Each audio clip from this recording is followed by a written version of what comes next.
entrenamiento es pasión por las almas. Y el punto número uno, hermano, que quiero hablar es que tenemos que ver la necesidad del mundo en que estamos. ¿Qué es lo que pasa cuando un rebaño de ovejas que están en el campo o en un monte que no tienen pastor? ¿Qué es lo que pasa con estas ovejitas? Se empiezan a dispersar, ¿verdad? Se empiezan a separar. ¿Qué más pasa con ellas? Empiezan a perderse. Si hay despeñaderos, fácilmente van a caer. Si hay lobos o animales salvajes, van a estar presas de esos animales. Y si no tienen comida o no tienen agua al alcance, morirán.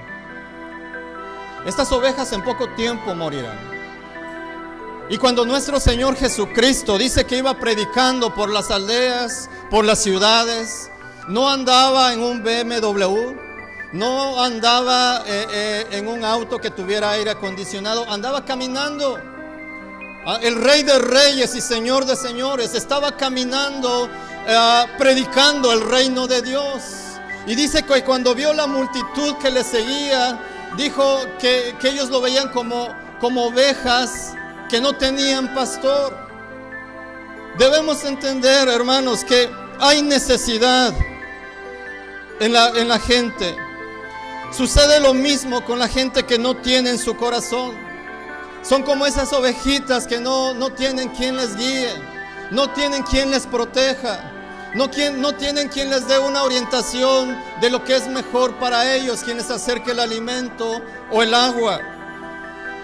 Pero muchas veces pasa desapercibido para nosotros eso. Hace algún tiempo reflexionaba en esto y platicando con alguien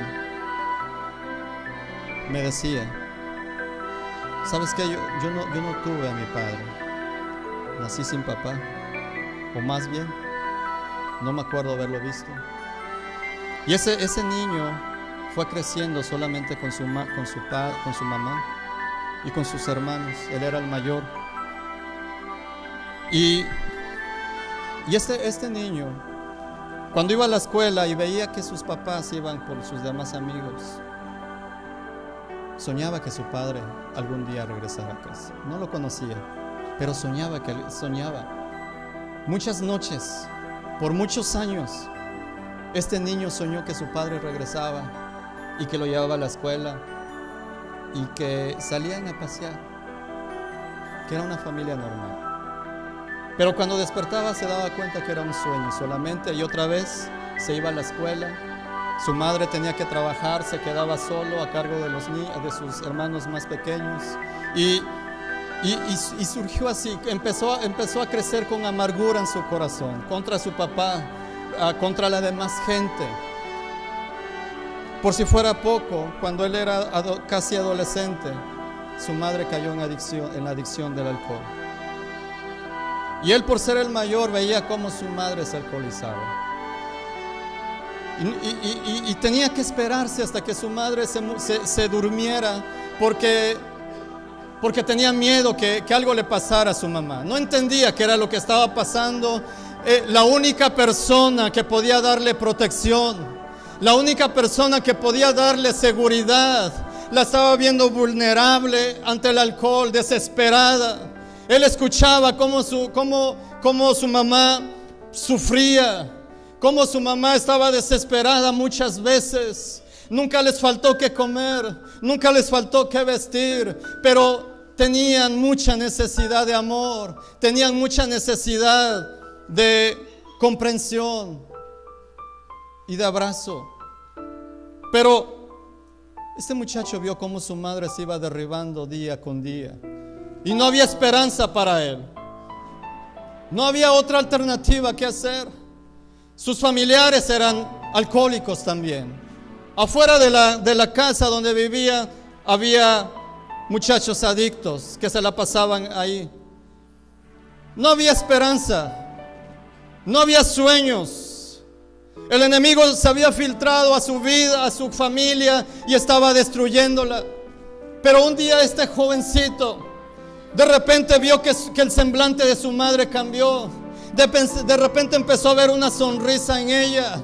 De repente empezó a ver que su forma de hablar de su madre cambió. Dejó las adicciones y le dijo: hijo, ¿sabes qué? Desde este día vamos a ir a la iglesia. El muchacho yo no entendía qué es lo que pasaba, pero dentro de su corazón le daba alegría, sentía gozo, sentía que había esperanza. Cuando su madre lo llevó a una iglesia cristiana, él no entendía por qué la gente cantaba, él no entendía por qué se tenía que orar, no entendía, estaba fuerzas ahí, pero dentro de su corazón agradecía lo que estaba pasando en su vida. ¿Sabes qué? Y le preguntó a su madre, le dijo: ¿qué es lo que pasa? Es que ahora Cristo está en mi corazón, es que ahora yo tengo esperanza. Hermano, desde ese día las cosas cambiaron para esa persona, las cosas cambiaron para esa familia. Dios dio dirección, Dios restauró los sueños grandes, Dios restauró ilusión, Dios restauró esperanza y empezó a hacer cosas grandes. Eso es lo que Jesús hace en la vida de las personas. Eso es lo que Cristo ha hecho en tu vida seguramente, y en lo que quiere hacer en la demás gente. Ese muchacho soy yo. Yo pasé todas esas cosas. Yo no tenía esperanza, no podía tener sueños, pero mi vida cambió cuando Jesús visitó mi casa, y desde ese día las cosas no fueron igual. Dios me ha permitido estar en posiciones privilegiadas. Me ha permitido tener al gobernador aún en uno de mis negocios que tuve anteriormente. Ha permitido que a través de mi descendencia se comparta el evangelio en España, en varias ciudades de España, en Francia también. Hermano, Dios hace cosas grandes, y sé que cosas mayores Dios va a hacer a través de mi vida y de mi descendencia.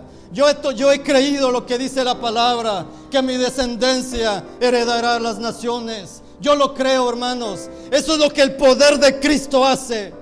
Eso es lo que Jesús hace cuando llega a la vida. Pero hay mucha gente, hermano, afuera que está sin esperanza.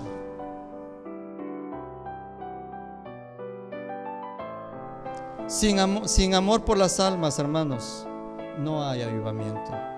Necesitamos desarrollar pasión por la gente. En nuestra actualidad, muchas personas van por títulos, por cargos. Ha surgido mucho eso de apóstol o de profeta y de toda esa situación. En las iglesias locales a veces, es que yo quisiera este cargo. Es que eso es lo de menos. Los cargos, hermanos, son lo de menos, créeme. Lo más importante es que la gente conozca de Jesús. Lo más importante es, yo he visto pastores que tienen iglesias, y he estado en una en la Ciudad de México que tiene 10,000 miembros. Hace 2 años fui y estuve en sus 5 servicios que ellos tienen, y uno se sorprende. Pero ¿sabe qué es el problema? Ahí no es de que no ve usted tanto liderazgo. La gente termina un culto, ya está esperando la otra, y entran los demás, y se ve que toda la gente está trabajando.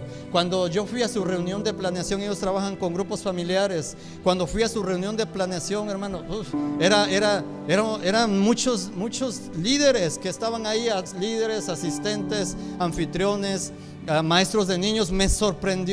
Eran como quizá 10 veces más de los que estamos aquí, solamente la gente que estaba sirviendo. Eso es lo que Dios quiere: gente apasionada por Dios, gente que ame a la gente que necesita de Cristo, y que compartamos el evangelio para que Dios sea glorificado en esas vidas, hermanos. Debemos de trabajar en eso.